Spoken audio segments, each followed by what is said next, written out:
it is clear that the two of them had gone down the dark path of radicalization, embracing a perverted interpretation of Islam that calls for war against America and the West.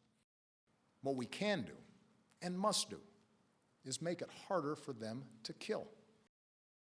Congress should act to make sure no one on a no-fly list is able to buy a gun. What could possibly be the argument for allowing a terrorist suspect to buy a semi-automatic weapon? This is a matter of national security. We also need to make it harder for people to buy powerful assault weapons, like the ones that were used in San Bernardino. I know there are some who reject any gun safety measures, but the fact is that our intelligence and law enforcement agencies, no matter how effective they are, cannot identify every would-be mass shooter, whether that individual is motivated by ISIL or some other hateful ideology. The threat from terrorism is real, but we will overcome it. We will destroy ISIL and any other organization that tries to harm us. Our success won't depend on tough talk or abandoning our values or giving in to fear. That's what groups like ISIL are hoping for. Instead, we will prevail by being strong and smart, resilient and relentless, and by drawing upon every aspect of American power.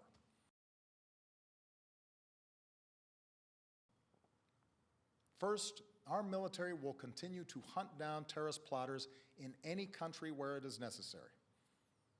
In Iraq and Syria, airstrikes are taking out ISIL leaders, heavy weapons, oil tankers, infrastructure. And since the attacks in Paris, our closest allies, including France, Germany, and the United Kingdom, have ramped up their contributions to our military campaign, which will help us accelerate our effort to destroy ISIL. We will continue to provide training and equipment to tens of thousands of Iraqi and Syrian forces fighting ISIL on the ground so that we take away their safe havens. In both countries, we're deploying special operations forces who can accelerate that offensive. We've stepped up this effort since the attacks in Paris, and will continue to invest more in approaches that are working on the ground.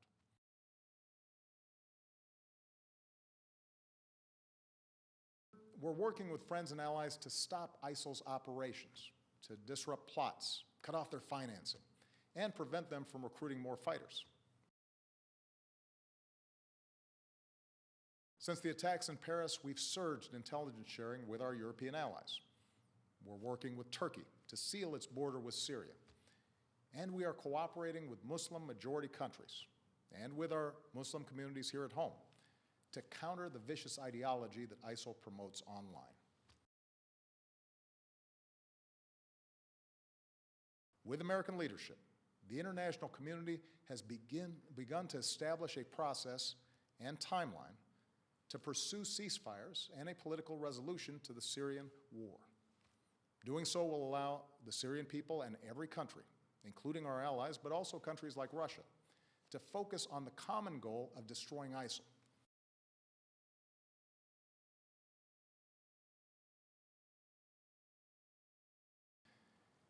And we constantly examine our strategy to determine when additional steps are needed to get the job done.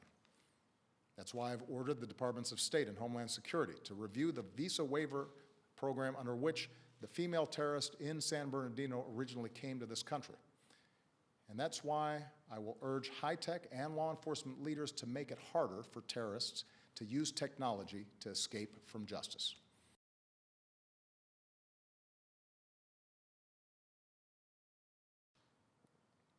We should not be drawn once more into a long and costly ground war in Iraq or Syria. That's what groups like ISIL want. They know they can't defeat us on the battlefield. ISIL fighters were part of the insurgency that we faced in Iraq.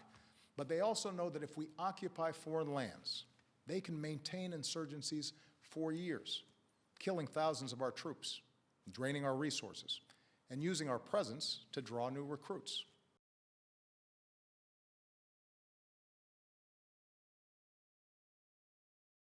If we're to succeed in defeating terrorism, we must enlist Muslim communities as some of our strongest allies, rather than push them away through suspicion and hate. That does not mean denying the fact that an extremist ideology has spread within some Muslim communities. There's a real problem that Muslims must confront without excuse.